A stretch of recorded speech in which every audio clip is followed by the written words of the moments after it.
इतने समझदार बनो कि हर किसी को माफ़ कर सको, लेकिन इतने बेवकूफ़ मत बनो कि धोखा देने वाले पर दोबारा विश्वास कर सको। नमस्कार दोस्तों, मैं ज्योतिष आचार्य वासुदेव मिश्रा आपका अपने चैनल भविष्यवाणी पावर ऑफ द लॉर्ड में हार्दिक स्वागत करता हूं।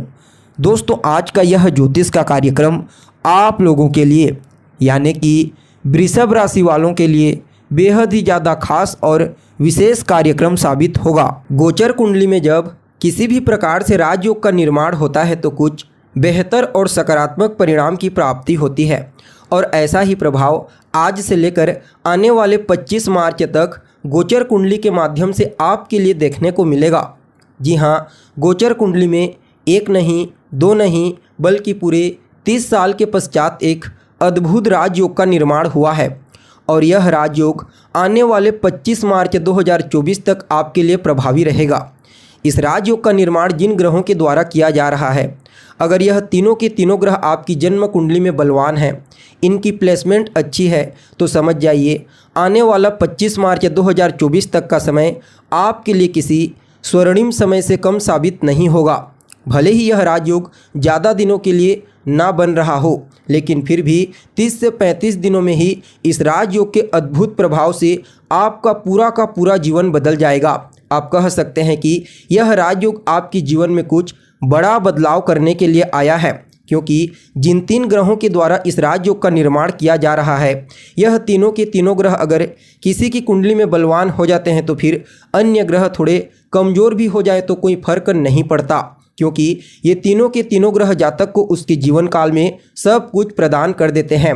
इसलिए जब भी इन तीनों ग्रहों का किसी भी प्रकार से कॉम्बिनेशन होता है तो यह अपना सर्वश्रेष्ठ और सकारात्मक परिणाम देने के लिए बाध्य हो जाते हैं।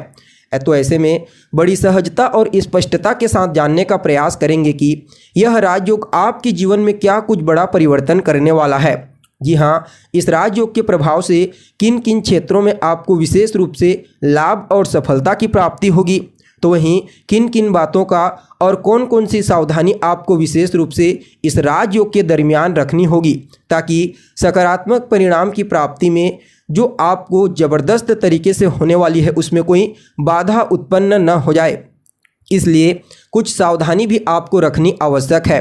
साथ ही साथ इस राजयोग के प्रभाव को अपने लिए और ज़्यादा बेहतर बनाने के लिए क्या सामान्य और सरल उपाय आपको करना चाहिए, इन तमाम प्रकार के प्रश्नों के उत्तर आज के इस कार्यक्रम में आपको एक एक करके बताएंगे। इसलिए कार्यक्रम को बिना मिस किए अंत तक देखने का प्रयास कीजिए, ताकि कोई भी चीज़ आपसे मिस ना हो और आप हर एक चीज़ को बड़ी सहजता के साथ समझ जाएं। और अगर आप अपनी जन्म कुंडली पर हमसे परामर्श लेना चाहते हैं तो डिस्क्रिप्शन बॉक्स में और वीडियो के अंदर आपको हमारा व्हाट्सएप नंबर मिल जाएगा, जहां से आप व्हाट्सएप करके अपनी जन्म कुंडली का विस्तार पूर्वक अध्ययन करवा सकते हैं। तो दोस्तों देखिए, 13 फरवरी को सूर्यदेव मकर राशि से निकलकर कुंभ राशि में आए हैं, और कुंभ राशि में पहले से ही शनिदेव गोचर कर रहे हैं बलवान अवस्था में, और 20 फरवरी को मकर राशि से निकलकर बुध महाराज कुंभ राशि में आए हैं। तो ऐसे में 20 फरवरी से कुंभ राशि में शनि, सूर्य और बुध, इन तीनों ग्रहों के द्वारा इस राजयोग का निर्माण किया जा चुका है, और आने वाले 25 मार्च 2024 तक यह राजयोग आपके लिए प्रभावी रहेगा। देखिए, यह राजयोग आपके जीवन में आपको अद्भुत परिणाम प्रदायक साबित होगा। क्यों? क्योंकि इस राजयोग को बनाने वाले ग्रह बेहद ही ज़्यादा बलवान और मजबूत हैं अभी गोचर कुंडली में। तो कैसे? देखिए, सबसे पहले तो शनि अपनी खुद की मूल त्रिकोण राशि कुंभ राशि में गोचर करते हुए अपने आप को बलवान बनाए हुए हैं। वहीं ग्रहों के सम्राट सूर्यदेव शनि के घर में गोचर करते हुए शनि के द्वारा बल की प्राप्ति कर रहे हैं, और यहाँ पर सूर्य के जो मित्र ग्रह हैं यानी कि मंगल, गुरु और चंद्रमा, ये तीनों के तीनों ग्रह भी अभी गोचर कुंडली में बलवान ही हैं। साथ ही साथ यहाँ पर सूर्य को राहु का और बुध का भी बल प्राप्त हो रहा है। तो ऐसे में यहाँ सूर्य बलवान हुआ, और बुध अपने मित्र के घर में गोचर करते हुए और अपने पिता के साथ गोचर करते हुए अपने आप को बलवान बनाए हुए हैं। और इस समयावधि में जो धन का कारक ग्रह है देवगुरु बृहस्पति, वह भी बलवान है। पराक्रम का कारक ग्रह मंगल भी उच्च राशि में है, और कहीं ना कहीं इस समयावधि में आपके लिए राहु और केतु की प्लेसमेंट अच्छी ही कही जा सकती है इस राजयोग के मामले में। तो ऐसे में यह समय आपके लिए इतना बेहतरीन और सकारात्मक परिणाम प्रदायक होगा कि कहना ही क्या। देखा जाए तो आप लोगों के लिए यानी कि वृषभ राशि वालों के लिए यह राजयोग आपकी गोचर कुंडली में दसम भाव में बना है। दसम भाव किस चीज़ का होता है? तो मूल रूप से देखा जाए तो दसम भाव आपके करियर का होता है, आपके कार्य क्षेत्र का, आपके कर्म का। लेकिन यह भाव आपके कर्म के साथ साथ आपके मान सम्मान, आपकी पद प्रतिष्ठा, आपकी सफलता, आपकी ऊंचाई, कहीं ना कहीं आपकी विश्वसनीयता का भी प्रतिनिधित्व करता भाव कहलाता है। और नैसर्गिक रूप से सूर्यदेव भी मान सम्मान, पद प्रतिष्ठा, सफलता के कारक होते हैं। शनिदेव आपके कर्म के कारक, राजकुमार बुध आपकी बुद्धिमानी, आपकी चतुराई के कारक। तो इन तीनों ग्रहों का कर्म भाव में एक साथ होना, देखिए इस संसार को इसी के लिए ही जाना जाता है, यानी कि कर्म प्रधान विश्व रचि राखा, सबसे बड़ा कर्म को ही बताया गया है। और कर्म भाव में इन तीनों ग्रहों का पूरे 30 साल के पश्चात एक साथ होना आप सभी वृषभ राशि वालों के लिए यह आपकी करियर के दृष्टिकोण से, कार्य क्षेत्र के दृष्टिकोण से इतना बड़ा परिवर्तन करेगा कि आप खुद भी हैरान रह जाएंगे। जी हाँ, क्योंकि ये तीनों के तीनों ग्रह विशेष रूप से जब बलवान होते हैं और एक दूसरे को प्रभावित करते हैं तो उस कंडीशन में सफलता की प्राप्ति तो होती ही है। और गोचर कुंडली में इसका प्रभाव आने वाले 25 मार्च तक आपको देखने को मिलेगा। मतलब आप समझ सकते हैं कि आप सभी वृषभ राशि वालों के लिए यह राजयोग जो पूरे 30 साल के पश्चात बना है, यह आपके करियर में बड़ा परिवर्तन करने के लिए बना है। चाहे आप नौकरी करते हैं, गवर्नमेंट सेक्टर में नौकरी करते हैं, प्राइवेट सेक्टर में नौकरी करते हैं, समझ जाइए इस राजयोग के प्रभाव से आपको अपने करियर में बड़ा ही सकारात्मक बदलाव इस समयावधि में देखने को मिलेगा। जो जातक लंबे समय से बेरोजगार हैं, रोजगार की तलाश कर रहे हैं, उनकी तलाश इस समय पूरी होगी। साथ ही साथ जो जातक गवर्नमेंट जॉब के लिए भी प्रयत्नशील हैं, उन लोगों को इस समयावधि में कोई गुड न्यूज़ की प्राप्ति हो सकती है।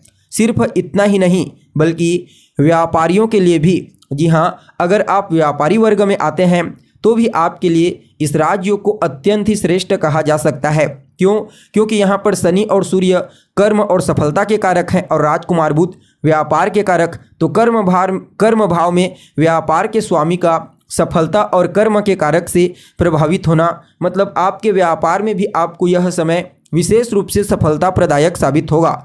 अगर कोई नया बिजनेस व्यापार शुरू करना चाहते हैं तो आंख मूंद करके आप इस समय कर सकते हैं, आपको विशेष रूप से सफलता की प्राप्ति होगी।